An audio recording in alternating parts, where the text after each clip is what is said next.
Namaskar bachcho. I hope you all are well. So student, today we are going to start chapter number 2 with a new topic, that is views of a table. Student, whenever we are working over to any database over to the MS Access, it provides us two views. One is design view and second is data sheet view. So first we are just discussing, bachcho, do just mention, this is very important question, that what is the difference between design view and data sheet view. Bachcho, in design view, the data table has been created by entering the field name, their corresponding data type, and etc. In design view, we have two panes. Panes means the working area, that is field grid pane, and second is field property pane. In field grid pane, we are entering the field names, and in field property panes, we are giving the property of that particular columns. Now next is data sheet view. Students, in data sheet view, actually the data sheet view is used to enter the data directly into a table. This view display the table is in the form of a grid. Grid means row and columns.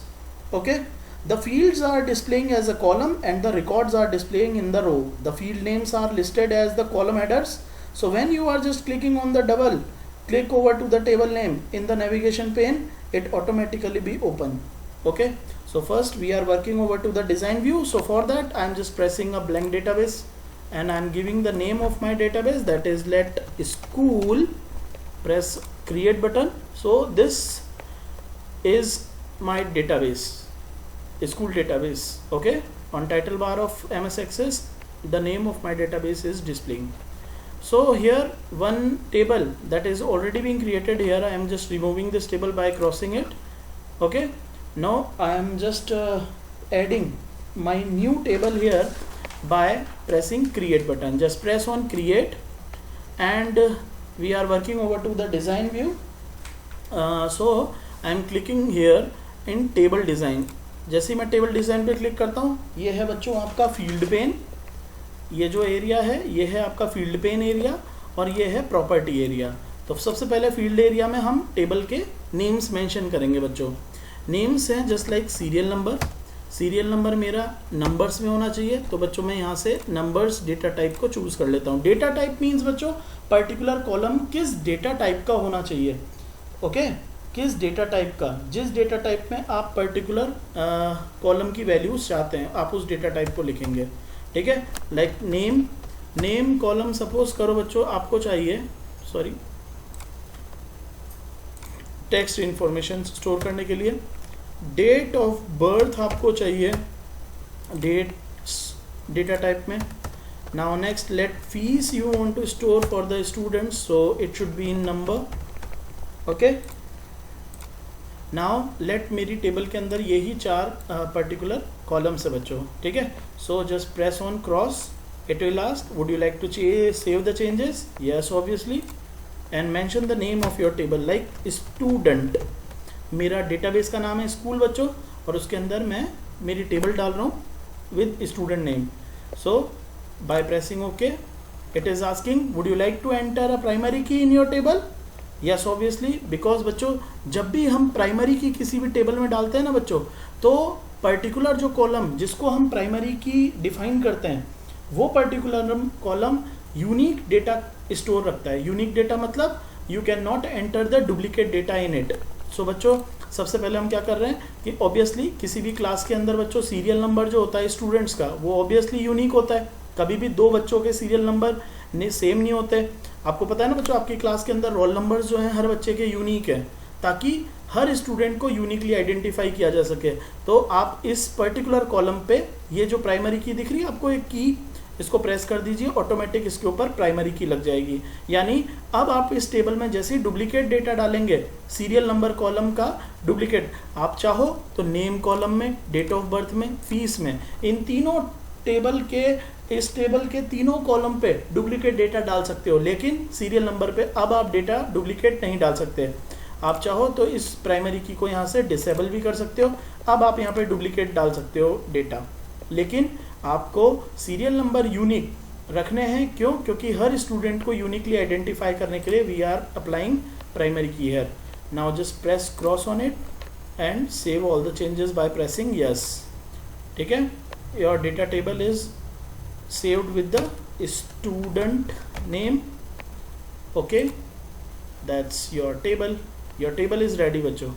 Now press direct click on it or right click or open it.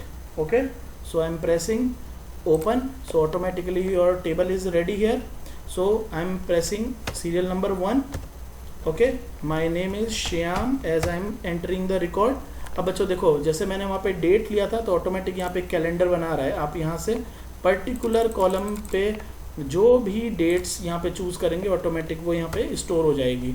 आपने देखा होगा बच्चों, online data enter करते हैं तो वहाँ पे calendar बना होता है ना, उन पर्टिकुलर फील्ड पे कैलेंडर इसलिए बना रहा होता है बच्चों क्योंकि उनका जो डेटा है वो as a date data type में डिफाइंड है. And like fees let to 25,000.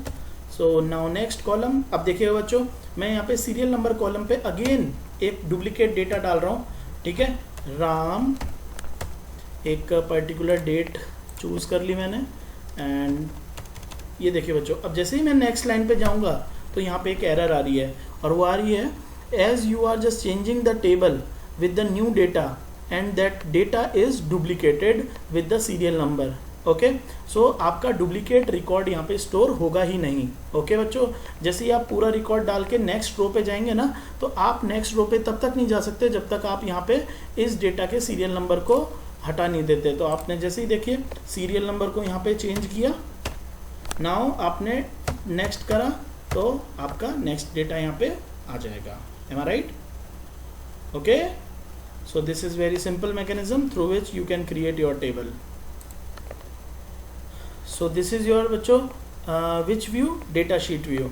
आप चाहो तो किसी भी टेबल का डिज़ाइन व्यू और डेटा शीट व्यू को स्विच कर सकते हो simply by clicking on this table button. बच्चों टेबल के टैग पे क्लिक करेंगे तो ऑटोमेटिक व्यू बटन आपका एक्टिवेट होगा. जब तक आप इस बटन पे क्लिक नहीं करेंगे स्टूडेंट टेबल पे, तब तक आपका व्यू बटन एक्टिवेट नहीं होगा. एक्टिवेट होते ही आप इस पे क्लिक करेंगे तो ये आपको 4 व्यू दिखाता है बच्चों. Date sheet view, pivot table view, pivot chart view and design view. आप डिज़ाइन व्यू पे क्लिक करेंगे तो इस टेबल की डिज़ाइनिंग पेन जो है वो ओपन होगा. और अगर आप इसी टेबल पे क्लिक करके इसका डेटा शीट व्यू ओपन करते हैं तो ये आपका डेटा शीट व्यू है, जहाँ पे आप डायरेक्टली डेटा एंटर करा सकते हैं.